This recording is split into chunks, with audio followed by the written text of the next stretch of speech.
Tamil Junior August 2007. Get ready. 10 seconds. 5 seconds. Start. பெருமதிப்பிற்குரிய நண்பர்களே, கிராம பொருளாதார வளர்ச்சிக்கு மூலாதாரமாக விளங்குகின்ற கால்நடைகளின் கண்காட்சியை தொடங்கி வைத்து உரையாற்றும் வாய்ப்பினை அளித்த உங்கள் அனைவருக்கும் நன்றி கலந்த வணக்கத்தை தெரிவித்துக் கொள்கிறேன். விவசாயிகளின் செல்வமே கால்நடைகள்தான் என்பதில் யாருக்கும் கருத்து வேறுபாடு இருக்க முடியாது. அப்படிப்பட்ட செல்வத்தை பேணி காப்பது அவர்களுடைய கடமை. அந்த கடமையை எப்படி செய்திருக்கிறார்கள் என்பதை இந்த கண்காட்சி நமக்கு தெளிவுபடுத்துவதாக அமைந்துள்ளதை சுட்டிக்காட்ட விரும்புகிறேன். கால்நடைகளை நல்ல முறையில் பராமரித்து வர வேண்டும். முந்தைய நாட்களில் அனுபவத்தோடு செவிவழி செய்திகளையும் இணைத்து பராமரிப்பு பணிகளை செய்து வந்தார்கள். பின்னர் அறிவியல் வளர்ச்சியின் காரணமாக பல்வேறு மாற்றங்கள் ஏற்பட்டுள்ளன. மருத்துவர்களின் அறிவுரைப்படி எப்படி குழந்தைகளுக்கு ஊட்டச்சத்து அளித்து பேணி வளர்க்கிறோமோ அதை போன்று கால்நடைகளுக்கும் நல்ல ஊட்டச்சத்து அளிக்க வேண்டும். அவற்றின் மேல் ஏன் அக்கறை காட்ட வேண்டுமென்று எண்ணினால் இத்தகைய வளமான அழகான கால்நடைகளை காண முடியாது என்பதை உங்கள் கவனத்திற்கு கொண்டு வருகிறேன். மனிதர்களுக்கு ஏதாவது நோய் வந்தால் உடனே மருத்துவர்களிடம் போகிறோம்.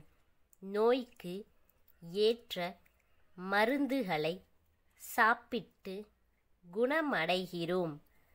கால்நடைகளுக்கும் மருந்துகள் ஏராளமாக உள்ளன. மருத்துவர்களும் உள்ளனர். அவர்களுடைய ஆலோசனைகளை பெற்று தேவையான சிகிச்சை முறையை மேற்கொண்டால் நிச்சயமாக நல்ல பலன் கிடைக்கும் என்பது கண்கூடாக காணப்படுகிறது.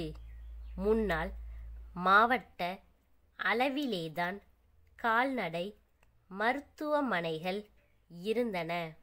பின்னர் தேவையை பொறுத்து வட்டார அளவிலேயும் தொடங்கப்பட்டன. விவசாயிகளின் வசதிக்காக நடமாடும் மருத்துவமனைகள் கூட தொடங்கப்பட்டுள்ளன. அந்த வசதிகளை நீங்கள் முழுமையாக பயன்படுத்தி கொள்ள வேண்டுமென்று கேட்டுக் கொள்கிறேன். ஆண்டு முழுதும் வேளாண் தொழில் நடைபெறுவதில்லை.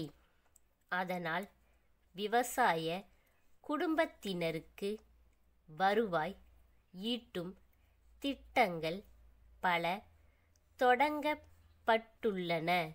குறைந்த விலையில் மாட்டு தீவனங்கள் வழங்கப்படுகின்றன. கூட்டுறவு சங்கங்கள் மூலம் கறவை மாடுகள் வாங்க கடனும் மானியமும் அளிக்கப்பட்டுள்ளன. தேவைப்படுகின்றன. இவற்றை எல்லாம் பயன்படுத்தி தரமான கால்நடைகளை உற்பத்தி செய்து வளமான வாழ்வு பெற வாழ்த்தி விடை பெறுகின்றேன். நீலகிரியில் உள்ள சிவராசன் மூலிகை பண்ணை மேலாளர், நாகப்பட்டினம் பெருமாள் கோயில் தெருவில் உள்ள எழில்வண்ணன் இயற்கை வைத்திய சாலை நிர்வாகிக்கு எழுதும் கடிதம். அன்புடையீர், நாங்கள் தைல மரத்தின் காய் மற்றும் சில மூலிகைகளின் இலை ஆகியவற்றை கலந்து அரைத்து சாறு பிழிந்து புதுமையான முறையில் சிரஞ்சீவி தைலம் தயாரித்துள்ளோம். பல்வேறு ஆய்வுகளுக்கு பின் அது ஒரு சிறந்த தோல் நோய் நிவாரணி என்பது நிரூபணமாகியுள்ளது. மக்களிடையே நல்ல வரவேற்பையும் பெற்றுள்ளது. வாடிக்கையாளர்களிடமிருந்து கடிதங்கள் வந்த வண்ணம் உள்ளன.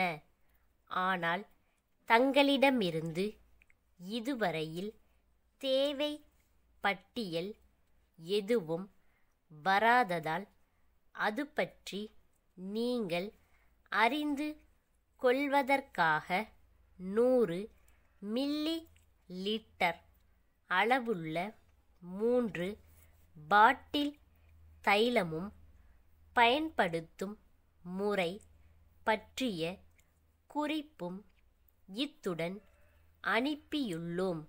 சலுகை விலையில் தங்களுடைய தேவைக்கு உடனடியாக எங்களை தொடர்பு கொள்ள வேண்டுகிறோம். தங்கள் நம்பிக்கையுள்ள ஸ்டாப்.